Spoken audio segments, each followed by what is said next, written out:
Estamos por empezar el teórico entonces del día correspondiente a lo que es la reproducción del terreno. Estoy esperando a ver si se conectan. Ahí sí, perfecto. Ok. Bueno, ahí ya los veo. Así que, bueno, voy a convocar a la doctora Marcela Silvero, que es la que va a dar el teórico de la fecha. La doctora Silvero es JTP de la Cátedra de Preclínica de Prótesis. Y hoy, bueno, va a continuar con lo que habíamos empezado el día martes, que es la reproducción del terreno. Empezamos hablando de las impresiones y hoy ella va a completar el tema hablando del objetivo, digamos, de tomar esta impresión, que es poder obtener el modelo de trabajo, donde ya van a ver, vamos a realizar una serie de maniobras, tanto en lo que es la parte de diagnóstico, eh, tanto en lo funcional como en lo estético. Como así también nos va a permitir generar una serie de herramientas que van a ser fundamentales para el tratamiento rehabilitador. Bueno, le dejo a la doctora. Buen día, Buenos ¿cómo días, está? doctor. Buenos días, chicos. Bueno, voy a salir porque obviamente por la proximidad que tenemos estamos saliendo acoplados.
Bueno, me aguardo un minuto porque no sale el micrófono de la doctora, así que ya lo solucionamos.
Bien, chicos, vamos a probar. ¿Me escuchan ahora?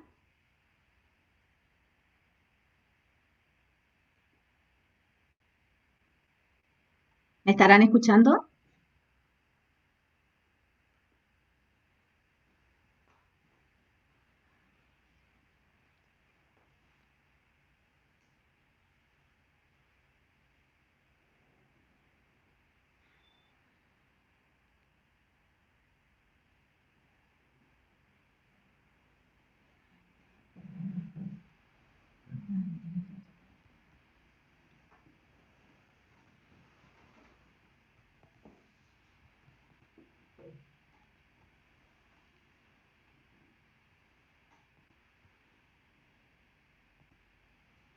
Bueno, como voy a reiniciar, dado que no me han escuchado al comienzo, les quería decir entonces que vamos a continuar con el tema central que se inició en el teórico del día jueves, con la toma de impresiones y todo lo que hace referencia a ese procedimiento, que es el paso inicial para poder obtener un modelo en un yeso, que en este caso sería, y el que hoy nos va a ocupar, es el modelo de estudio. ¿Qué es un modelo de estudio? ¿Para qué nos sirve? El modelo de estudio va a permitir la reproducción de las estructuras de la cavidad bucal del paciente y van a ser necesarias para el estudio y la realización de un plan de tratamiento. ¿Qué vamos a obtener o qué datos podemos aprovechar, digamos, de la obtención de un modelo a partir de una impresión? Vamos a tener una información diagnóstica, vamos a poder observar la oclusión de ese paciente aún teniendo ambos modelos en la mano, podemos confrontarlos, podemos observar de qué manera ocluyen tanto el sector posterior como el modelo superior y el modelo inferior. Una vez que tenemos en la mano, también podemos hacer un montaje en articulador. Ustedes saben que es la manera correcta de poder observar el tipo de oclusión en movimientos céntricos, en excéntricos, dependiendo, por supuesto, del tipo de articulador que vayamos a usar o del que dispongamos. Podemos también observar y evaluar las zonas donde no estén presentes las piezas dentarias. Vamos a ver la altura de los rebordes, el ancho de los mismos. Vamos a evaluar las piezas dentarias, posición, forma, anatomía, desgastes. Sobre ese modelo también podemos hacer encerados diagnósticos, los cuales nos van a permitir poder planificar futuras restauraciones.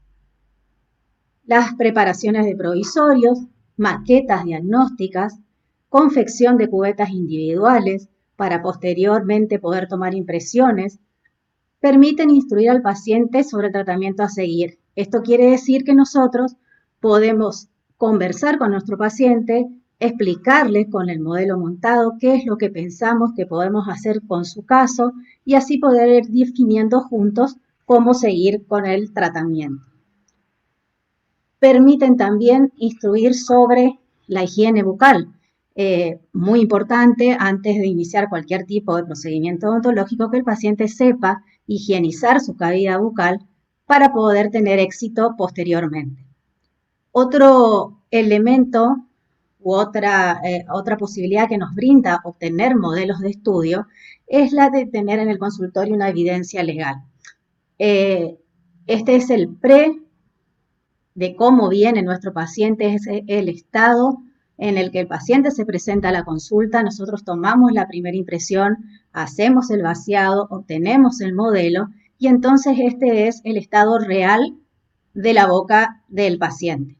A partir de acá podemos ir conversando y tenemos entonces un registro de cómo llegó para después poder hacer, al finalizar todo el tratamiento indicado, otra impresión, otro modelo y tener el antes y el después. Esto, acompañado de la historia clínica correctamente elaborada, nos va a permitir tener un archivo de cada paciente ante cualquier necesidad o solicitud que tengamos sobre este estado pre y post. ¿Cuántos tipos de modelos de estudio existen?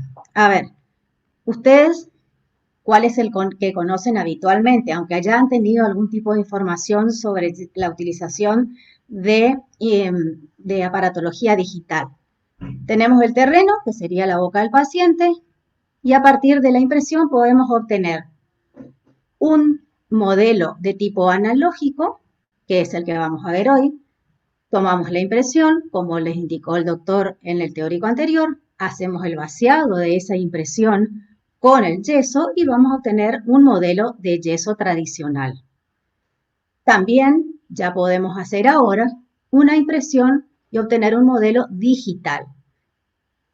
¿En qué consiste? En que esa impresión que nosotros tomamos con una cubeta y un material de impresión, lo vamos a reemplazar por el escaneado de la boca del paciente, ¿sí? Esto nos va a permitir obtener un modelo digital y si ese modelo digital lo transferimos a una impresora 3D, podemos obtener un modelo físico, pero en un material como la resina. Este sería el circuito de un flujo digital para la toma de impresión. Pueden ver el escáner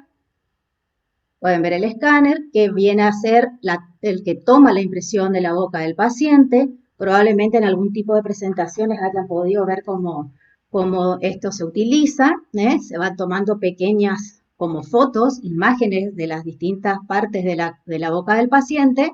Se transfiere a un dispositivo, una computadora. Ese sería un modelo digital en el cual podemos hacer todas las variantes, los estudios, tal cual podemos hacerlo con un modelo de yeso en la mano. Esto puede quedar así, acá, en este paso, y cada vez que nosotros querramos hacer alguna revisión o alguna modificación, solamente entramos al archivo del paciente. Esto se trabaja con archivos especiales, entonces quedaría acá un modelo digital. Ahora, si yo quiero tener un modelo físico en la mano o analógico, en este caso ya va a ser de resina. ¿Por qué? Porque esta información que hemos obtenido y que está en nuestro archivo de la computadora se envía a una impresora, al laboratorio o si tenemos nosotros la posibilidad de tenerlo en el consultorio y vamos a imprimir un modelo. ¿Sí? Estas impresoras son las que ustedes ven que se pueden hacer juguetes, que se pueden hacer prótesis y demás. Es el mismo sistema y de esa manera vamos a obtener un modelo analógico de resina. Bien, vamos a nuestro modelo de yeso, ¿sí?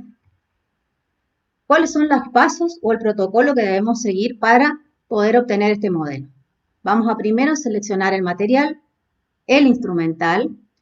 Vamos a ver cómo se proporciona el material, el tipo de mezcla, vaciamos la impresión, analizamos el modelo, lo recortamos y luego vamos a realizar el socalado. Ya vamos a ir viendo paso por paso.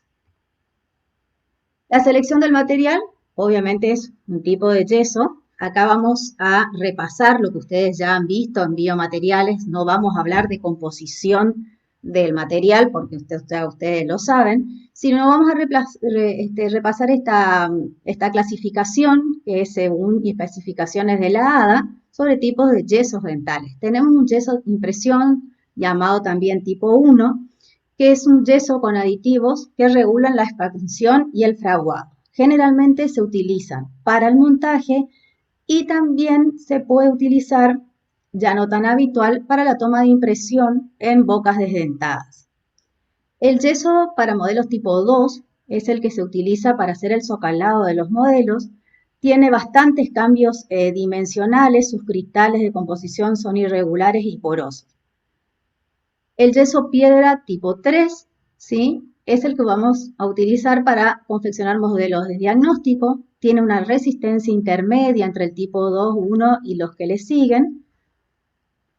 El tipo 4 o densita es de alta resistencia, también como el tipo 5, es el que se utiliza para los modelos de trabajo, tiene una alta resistencia y a esta se le agregan tanto al 4 como al 5, se agregan sustancias químicas para deshidratar al yeso y reducir la expansión durante el fraguado del material.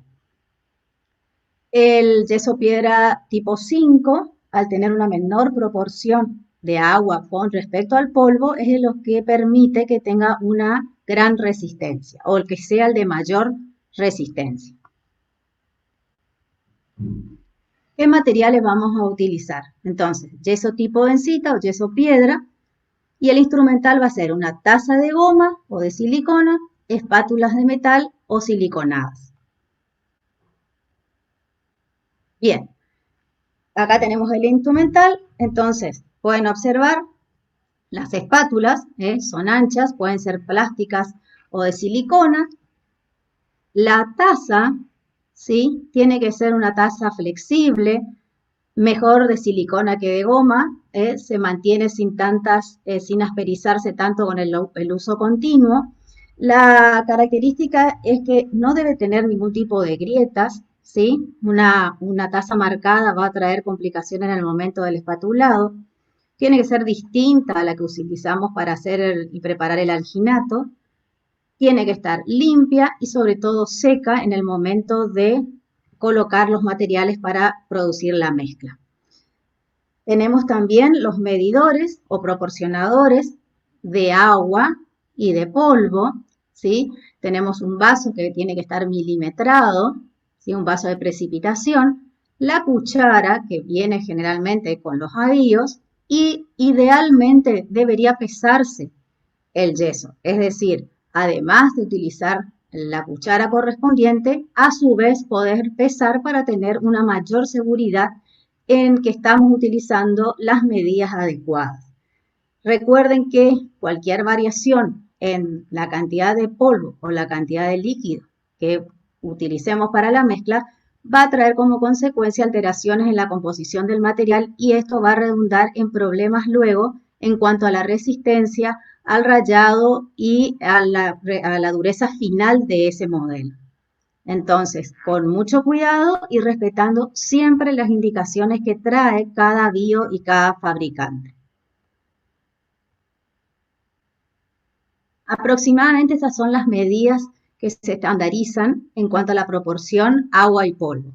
El yeso, para un yeso blanco, siempre por 100 gramos de polvo, en un yeso blanco vamos a agregar de 48 a 55 mililitros de agua, 30 mililitros para el yeso piedra y menor cantidad para el yeso tipo densita o los extra duros. No sé si recuerdan que hoy les dije que la mayor resistencia de estos dos yesos, el tipo 4 y el tipo 5, era por la menor cantidad de agua que tenía en la mezcla. Esto, entonces, a tomar en cuenta es el elemento principal para luego poder obtener modelos con la resistencia adecuada. Bien, tenemos entonces nuestros elementos de trabajo. Tenemos el yeso, que tenemos primeramente el polvo, el líquido, que de preferencia agua destilada, ¿sí? La taza, la espátula y una recomendación. Cuando nosotros vamos a iniciar el proporcionamiento del material y la mezcla, las impresiones tienen que estar a mano.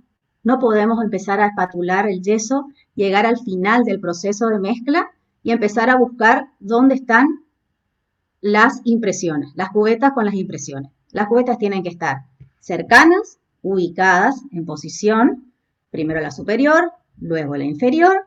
Si todavía no son muy adiestrados, pueden hacer primero la superior, después la inferior. Si no, se puede hacer ya una proporción tal de polvo y yeso, de polvo y líquido que pueden servir para ambas impresiones. Pero lo importante es que esté todo disponible y en orden, ¿sí? Recortadas las impresiones, estabilizadas, controladas, y luego recién procedemos a la dosificación, la preparación de la mezcla, ¿sí? Entonces, fíjense en este caso, tenemos un polvo que viene en un frasco. Idealmente es conveniente que sean en frascos o que provengan en frascos herméticos, ¿sí? Si vienen en bolsas, si lo compran en bolsa, o lo cierran bien a las bolsas de alguna manera hermética, o buscan un tupper, ¿sí? De los que tenemos todos en casa, y colocan ahí el polvo y se aseguran que ese polvo no se va a hidratar con la temperatura o con la humedad ambiente. También puede alterar la temperatura, pero en este caso la humedad, ¿sí? Nosotros abrimos el frasco, tomamos la cantidad de polvo que necesitamos para realizar la mezcla y cerramos ese frasco o esa bolsa a conciencia y herméticamente. De lo contrario, nosotros vamos a empezar a tener alteraciones ya cuando tengamos que usar nuevamente este polvo para preparar otro tipo de mezcla. Entonces, siempre bien cerrado y hermético. Vamos a tomar la proporción con la cuchara que hayamos elegido. Vamos a rasar con la espátula bien al ras de la cuchara. Esa es la dosificación.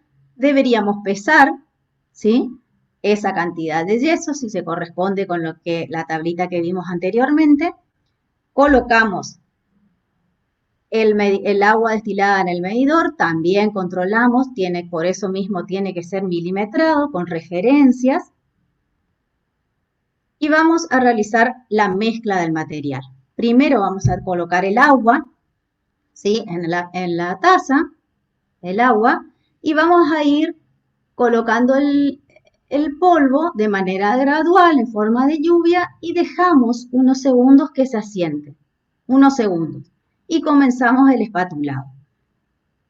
El fin del espatulado es obtener una mezcla absolutamente homogénea, ¿sí? Tenemos que hacer un espatulado con vigorosidad, pero no con tanta fuerza, una fuerza controlada, ¿sí? No debemos batir, tenemos que mezclar contra las paredes de la taza, ¿sí?, observando que vamos a ir viendo la homogeneización de esta mezcla. En algunos momentos podemos apoyar sobre la mesada en la que estemos trabajando y podemos hacer pequeñas vibraciones, ¿sí?, como para que ayudemos a que liberar las burbujas de aire que seguramente durante el procedimiento de mezclado estamos incorporando. Entonces, un espatulado sin batir, tratar de no levantar la espátula, ¿sí?, hacerlo continuo contra las paredes con una fuerza regulada y vibrando de vez en cuando sobre la mesada, ¿sí? Este tipo de mezcla es la mezcla manual, la que habitualmente lo hacemos y lo podrán hacer ustedes luego cuando podamos hacer los trabajos prácticos. También existen mezcladoras automatizadas donde uno coloca la taza sobre el aparato y lo que hace es girar, ¿sí?, la taza y producir la mezcla.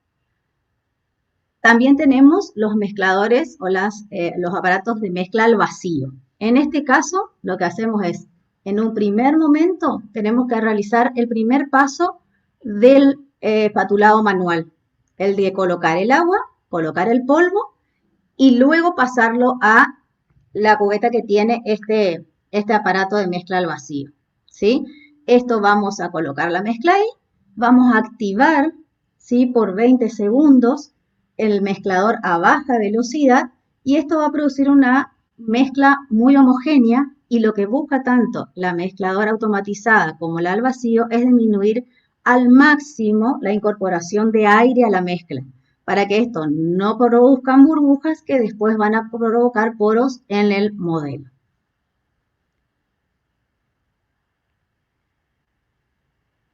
Una vez que obtenemos y estamos conforme con la mezcla obtenida, vamos a iniciar la carga y el vaciado de la impresión.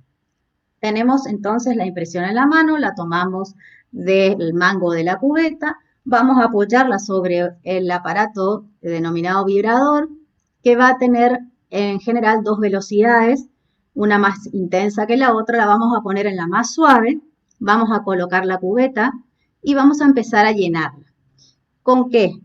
Vamos a tratar de utilizar, este es un Peter K, ¿sí?, con la punta delgada, o puede ser algún tipo de espátula para cera que también tienen la cucharita muy pequeña, para poder ir cargando primeramente toda la zona que va a reproducir la parte dentada, ¿sí?, las cavidades que han dejado al tomar la impresión de la boca del paciente.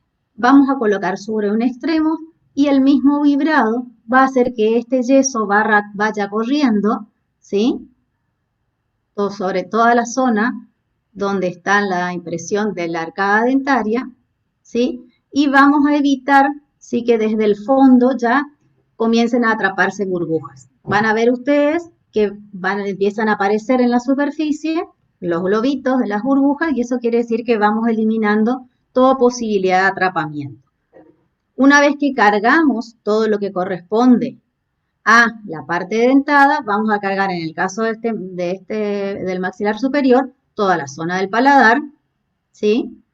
Fíjense cómo va escurriendo, esto ocurre cuando la mezcla está correctamente manipulada, ¿m? Llenamos todo y luego podemos proceder al llenado total hasta el borde de la impresión. Esta parte sí ya podemos reemplazar el instrumental delicado por la misma cuchara que usamos cuando hicimos la mezcla, ¿sí? Lo mismo hacemos luego con la impresión del modelo inferior, ¿sí? Acá ven cómo va fluyendo, se va metiendo, ¿sí? En las cavidades y esta es la zona crítica, ¿sí? De donde nosotros tenemos que evitar que se produzca el atrapamiento de aire, ¿sí? Porque tenemos burbuja, lo cual después va a terminar en un poro que va a hacer que tengamos que realizar nuevamente todo el procedimiento. Entonces, con mucho cuidado, mucha paciencia, este es un aparato virador, fíjense, low, ahí están las dos velocidades, alta y baja, entonces vamos a utilizar en la carga de las impresiones la velocidad más suave. Si no tenemos este aparato a disposición, se puede reemplazar perfectamente por un vibrado manual. Así como tenemos tomada la cubeta desde el mango, lo vamos apoyando sobre la mesada y vamos haciendo un vibrado continuo, ¿sí? Mientras vamos cargando el yeso en la impresión, ¿sí? Lo importante es generar un vibrado tal que haga que las burbujas salgan a la superficie. Bien, entonces tenemos el modelo, ¿sí? Previamente vaciado y una vez que ha tomado consistencia el llenado hasta el límite de la cubeta, ¿sí? Y de la impresión, vamos a colocar un poco más de yeso, ¿sí? Para poder tener luego la zona de recorte, ¿sí? Fíjense, acá termina la cubeta, acá está la impresión, este sería el límite aproximadamente de donde se llenó completamente la impresión, o sea, este borde, ¿sí? Y esto es lo que agregamos luego como una especie de zócalo o de base, ¿sí? ¿Cuál es el tiempo de fraguado que tenemos que esperar? El tiempo de fraguado de los yesos pueden variar, depende del tipo de yeso.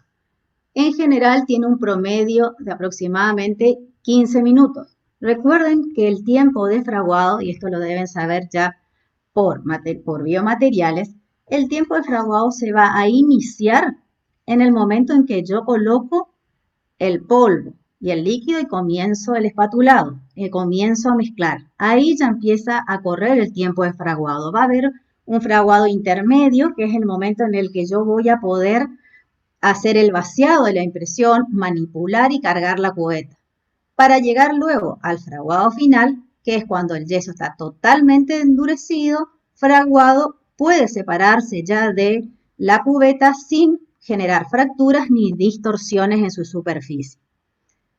Entonces, muy importante hacer un control, por eso les decía, nunca empezar a mezclar sin tener las impresiones disponibles, porque si no, ya comienza a correr nuestro tiempo de fraguado y luego no tenemos tiempo de dar una terminación correcta.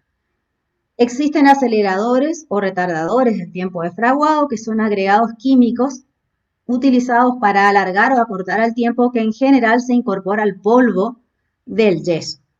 Hay algunos puntos a considerar que pueden hacer variar ese tiempo de fraguado, que en algunos casos se lo puede manipular en forma consciente para poder obtener un retardo o un aumento, o algunas veces podemos cometer errores en el que no estamos dándonos cuenta que podemos después obtener un resultado no satisfactorio. Con relación al punto del agua, proporción agua-polvo, cuanto más agua tenga esa mezcla, vamos a extender más el tiempo de trabajo. Cuando el espatulado sea el mecánico, vamos a disminuir. Si utilizamos y lo hacemos en forma manual, al espatulado va a depender de la velocidad y el tiempo que nos tomemos para hacer ese espatulado y esa mezcla. Si un empastulado es enérgico y prolongado, por ejemplo, vamos a disminuir el tiempo de fraguado.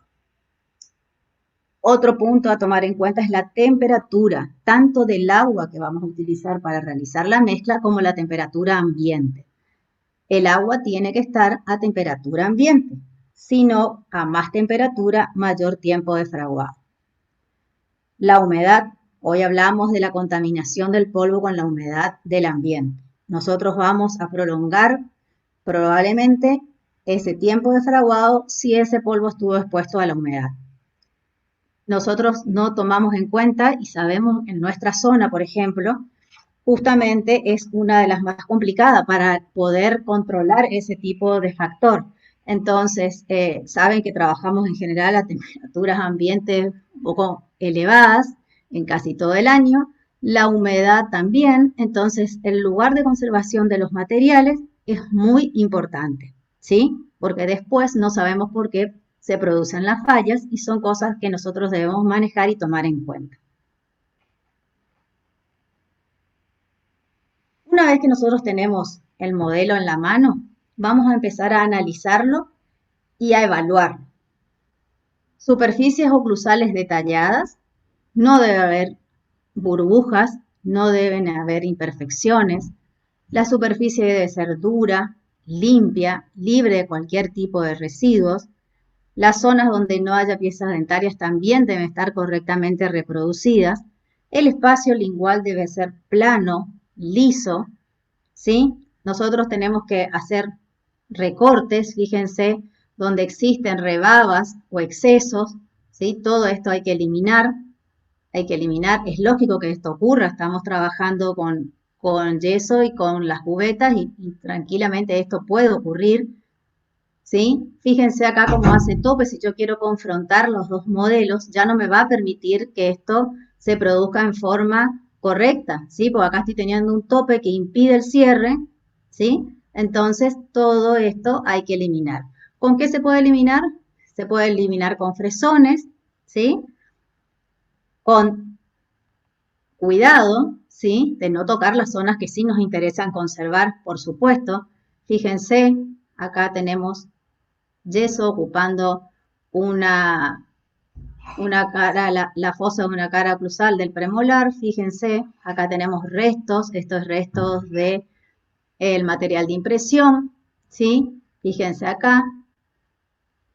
Todo lo que pueda ser solucionado en forma manual, en este caso podríamos utilizar bisturí, que es un instrumento mucho más delicado, porque acá las fresas o las piedras que podemos utilizar tendrían que ser muy pequeñas y con mucho control, porque acá en estas zonas nosotros podemos llegar a modificar lo que es la anatomía de la pieza dentaria del paciente, ¿sí? Fíjense todo lo que ocupa acá este surco, este exceso de yeso, entonces acá, ¿cómo hacemos, ¿sí?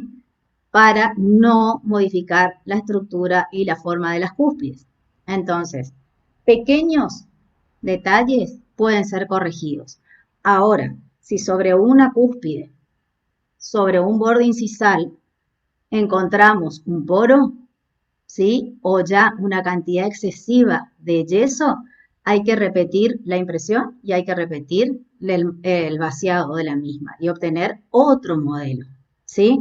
Porque nosotros no podemos empezar a suplantar, ¿sí? Estructuras que no existen, como en el caso de un poro, no va a faltar una parte de la estructura, o hacer modificaciones, ¿sí? Que después no condigan con la realidad del estado de las piezas dentarias del paciente.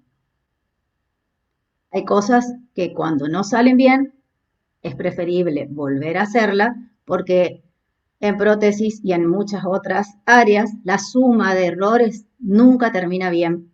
Es imposible luego al finalizar un tratamiento o la obtención de una restauración suplantar un error ya desde la impresión, ¿sí? Por eso la impresión tiene que ser perfectamente evaluada. Si no está en condiciones, se repite para luego obtener un modelo que si está en condiciones lo vamos a utilizar y si no lo tendremos que volver a realizar. Bien, tenemos el modelo, vamos a recortar y a darle forma, ¿sí? Entonces, la base del modelo tiene que ser paralelo al plano cruzal, ¿sí? Paralelo al plano cruzal. Recuerden que esto después tenemos que también, muy probablemente, hacer un montaje en articulador. Y todas las indicaciones que les voy a dar en cuanto a los recortes van a hacer que ese procedimiento sea el correcto, ¿sí? No podemos tener un recorte en B, irregularidades en esta zona, porque nos va a complicar luego el montaje. Va a tener que tener un espesor de 10 milímetros aproximadamente, ¿sí? El sector anterior superior, fíjense, es angulado desde los caninos hacia la línea media.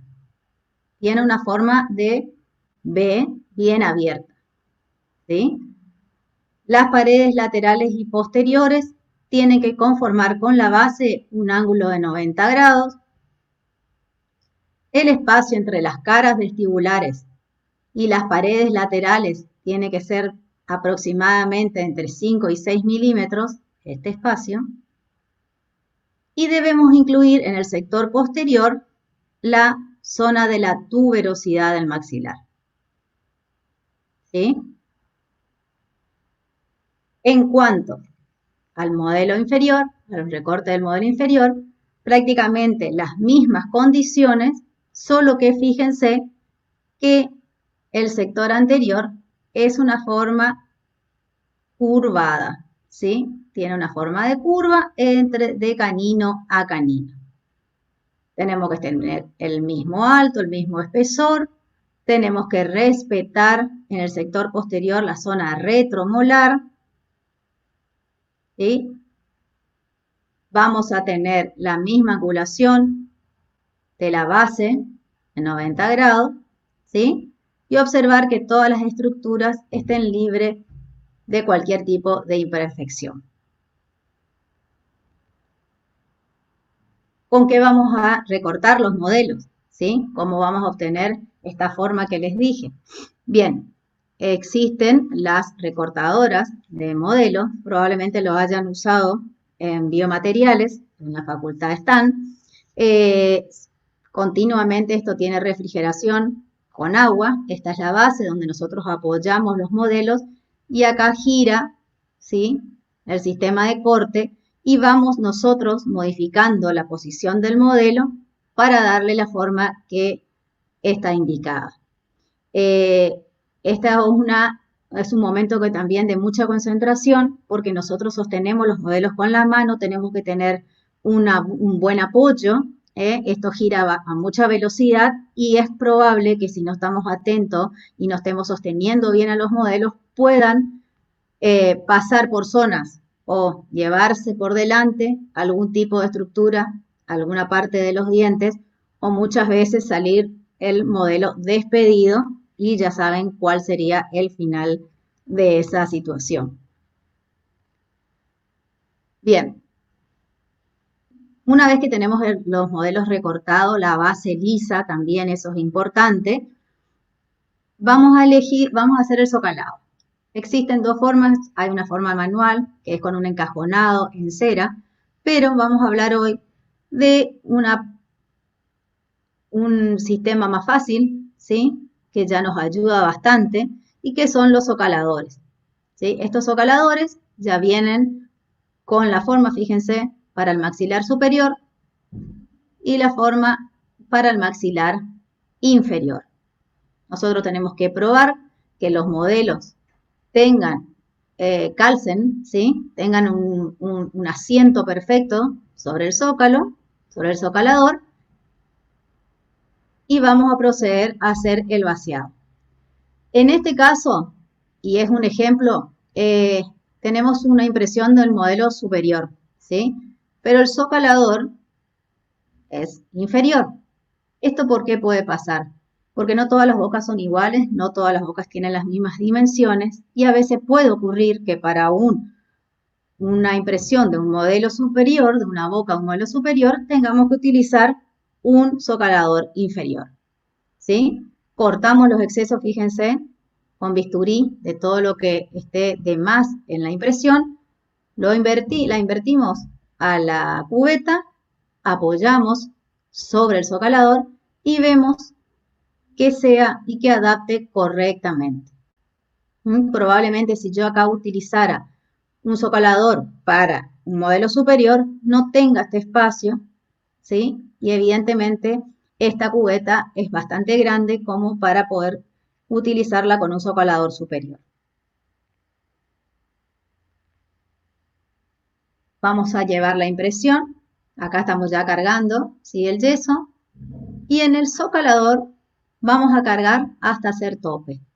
Fíjense que estamos también sobre la vibradora, ¿eh? Este es otro modelo, ¿sí? Este es el modelo que tenemos en la cátedra. Vamos a colocar el yeso y vamos a dejar vibrando unos minutos también. Y acá vamos a tener por un lado la impresión vaciada, fíjense el yeso, con bastante exceso, para que cuando yo invierta se quede contenido en el yeso en el yeso del socalador. ¿Y cómo vamos a saber cuándo podemos invertir esta cubeta sobre el socalador?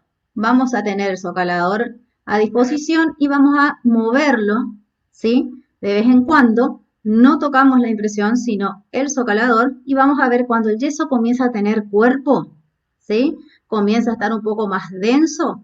Ese es el momento en el que nosotros invertimos y colocamos sobre el socalador la cubeta con la impresión. Nos podemos ayudar con alguna marca, porque acá no se puede dudar, ¿sí? Yo donde coloque la impresión va a quedar ahí. ¿Cuál es el tema? Tiene que coincidir la línea media de nuestra impresión con la línea media del socalador o vamos a tener luego un modelo distorsionado. Entonces, podemos hacer marcas en los laterales que coincidan y hacemos marcar este lateral con un fibrón a esta altura, entonces de ambos lados, entonces sabemos que cuando invertimos hacemos coincidir esas dos marcas y tenemos una ubicación correcta. Y vamos a obtener así entonces los modelos y repasamos rápidamente los objetivos de los modelos de estudio de diagnóstico. Entonces, un examen topográfico de las arcadas dentarias. Podemos analizarlos en un paralelígrafo, donde nos va a permitir obtener y ubicar los ejes de inserción. Montados en articulador ofrecen un perfecto control de la oclusión, sabemos eso. Para eso tenemos que tener modelos que tengan las características que estuvimos hablando hoy en cuanto a toda su conformación. Se puede realizar encerado diagnóstico, las cubetas individuales, instruir al paciente sobre el tratamiento y sobre su higiene y mantención de la higiene oral. Bien, acá tienen la bibliografía que está disponible. Este es un tema que lo van a encontrar en muchos libros, tanto de biomateriales como de prótesis, tanto fija, completa como removible.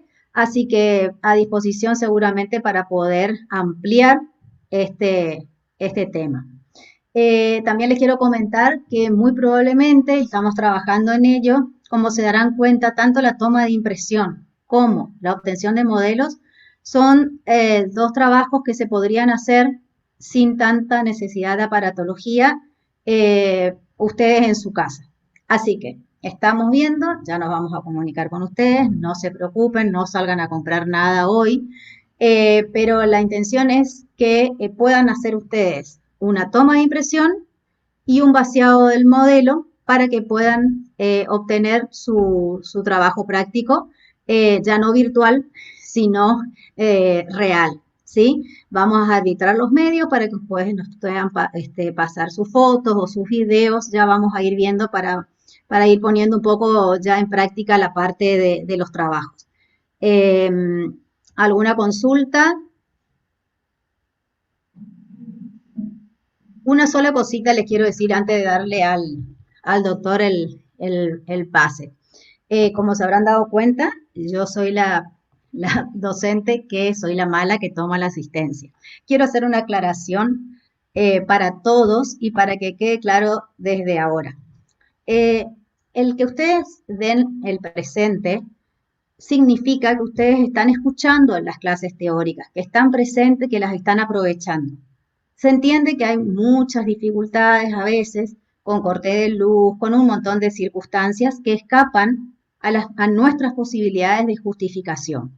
Entonces, la mayoría de ustedes no tienen ningún inconveniente con las inasistencias. Están bien, están al día. Si yo veo que hay alguien que no está asistiendo, me voy a comunicar y me voy a poner en contacto para ver qué está pasando. Pero en general no hay mayor inconveniente. Entonces, si ustedes no van a estar en el teórico, porque si no me dan los presentes o me escriben por el Instagram a las 10 de la mañana y me dicen, no tuve luz toda la mañana, ¿puedes ponerme el presente? Recién puedo entrar. Y no, porque no estuvieron en el presente durante el teórico. Entonces, no es cuestión de poner un presente, sino que el presente se traduce en el aprovechamiento de la clase teórica. ¿Está? Eh, Hay circunstancias, fíjense que cuando la dificultad la tuvimos nosotros, ese día que no pudo darse el teórico, ese día no se colocó inasistencia porque también somos conscientes, pero debemos tener un registro y debe ser para todos igual. Entonces, sí me pueden avisar, yo no tengo problema porque está bien que me avisen, pero sepan ya desde este momento que ese es el tipo de control que llevamos.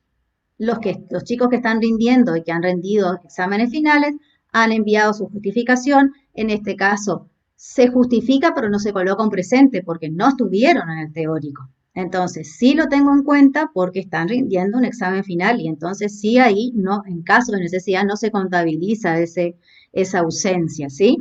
Pero vamos a ponernos de acuerdo ya con esto porque si no, todos los teóricos es lo mismo, ¿sí?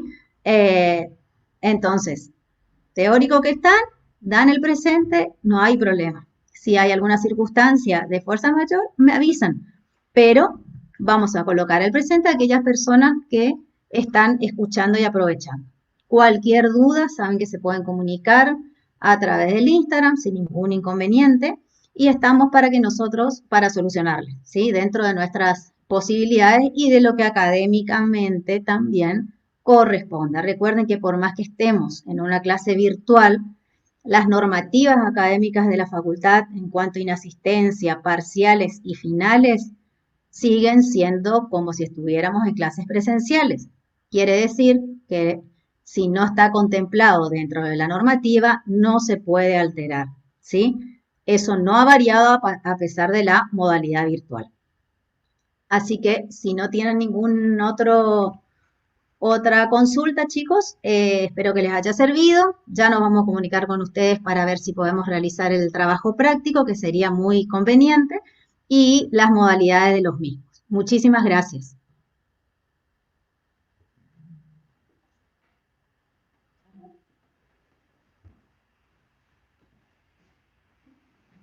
Bueno, cambiamos un poquito de interlocutor. Una cosita más, quería adelantarles, el día jueves de esta semana no vamos a tener teoría, ¿sí? Estamos, como le adelantó la doctora, trabajando en todo lo que va a ser la actividad práctica ya en el segundo semestre. Por lo tanto, esta semana, entonces les reitero, finalizamos con el teórico de hoy y la semana que viene ya le vamos a estar comunicando cuál va a ser la actividad. Eh, Veo acá una pregunta, el tercer parcial es recién el semestre que viene, o sea, después de las vacaciones falta todavía, ustedes tienen que revisar la clase inaugural y ahí están todas las fechas registradas, eso no cambió nada, salvo la primera que obviamente fue la que corrimos. Acá me están dando el dato el 18 de agosto, o sea, tenemos bastante tiempo y temas por recorrer. Eh, Bien, ok, cualquier cosita nos escriben entonces al Instagram o al correo electrónico del módulo. Nos estaremos viendo entonces la semana que viene. Gracias.